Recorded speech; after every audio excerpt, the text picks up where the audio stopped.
ডিব্ৰুগড় চকিডিঙিত ৰাজপথত বাগৰিল প্ৰকাণ্ড গছ এখন এল্টো বাহনৰ ওপৰত পৰিল প্ৰকাণ্ড গছ ডিব্ৰুগড় চকিডিঙিত ৰাজপথতে প্ৰকাণ্ড গছ বাগৰি পৰাত এতিয়া চাঞ্চল্যৰ সৃষ্টি হৈছে এখন এল্টো বাহনৰ ওপৰত পৰিল প্ৰকাণ্ড গছ দৃশ্য দেখুৱাইছো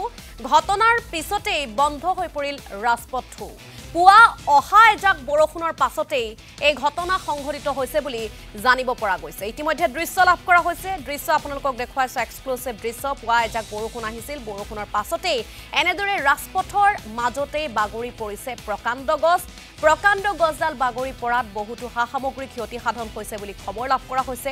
বাহনো ভাঙি চুৰমাৰ হৈছে বুলিও আমি ডিব্ৰুগড় চকিডিঙিৰ পৰা খবৰ লাভ কৰিছো এখন এল্টো বাহনৰ ওপৰত প্ৰকাণ্ড গছ বাগৰি পৰা সন্মুখভাগ সম্পূৰ্ণৰূপে ভাঙি পৰিছে আমি এই সন্দৰ্ভত অধিক তথ্য জানিবৰ বাবে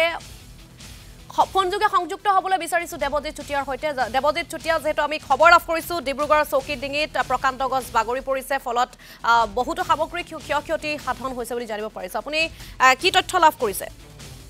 হয় জুমলি চক আজি পুৱাৰ ভাগত ডিব্ৰুগড়ত এজাক মুখলধাৰ বৰষুণ আহিছিল প্ৰায় 1.5 ঘণ্টা ধৰি মুখলধাৰ এজাক বৰষুণ আহিছিল সেই বৰষুণৰ মাজতে ডিব্ৰুগড় চকিডিঙি চাৰিআলিতে চকিডিং ফিল্ডৰ কাষতে এজোপা বৃহৎ গছ এজোপাৰ প্ৰকাণ্ড ডাল এটা ভাগি পৰে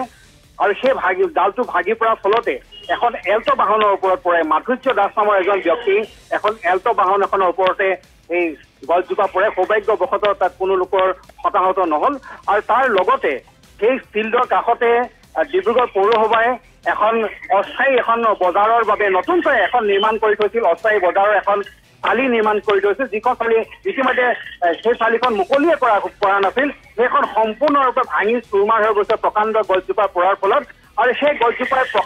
যি কনভয় ৰোডৰ চকিডিঙি সমীপৰ যিটো কনভয় ৰোড সেই কনভয় ৰোড বহু সময় ধৰি যাতায়াতৰ ব্যাঘাত জন্মাই বহু সময় ধৰি যান বাহন তাত আবদ্ধ হৈ থাকে তাৰপিছতে SDRFৰ বাহিনী আহি তৎপৰতাৰে সেই গছজোপা তাৰ পৰা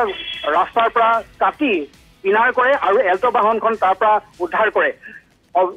কোনো লোক যদি হতাহত হোৱা নাই তথাপি কিন্তু বাহনখনৰ ক্ষতি সাধন হয় আৰু লগতে পৌৰসভাৰ যিখন অস্থায়ী যিখন বজাৰৰ বাবে এখন চালি বনাই থৈছিল নতুনকৈ সেইখনৰ ক্ষতি সাধন হৈছে গতিকে বহু লক্ষ টকাৰ ক্ষতি সাধন হৈছে কিন্তু কোনো লোকক তাৰ হতাহত হোৱাৰ হয় দেৱজিৎ চুটিয়া আপুনি এই সন্দৰ্ভত সবিশেষ তথ্য আমাক জনোৱাৰ বাবে আপোনাক ধন্যবাদ জনাইছো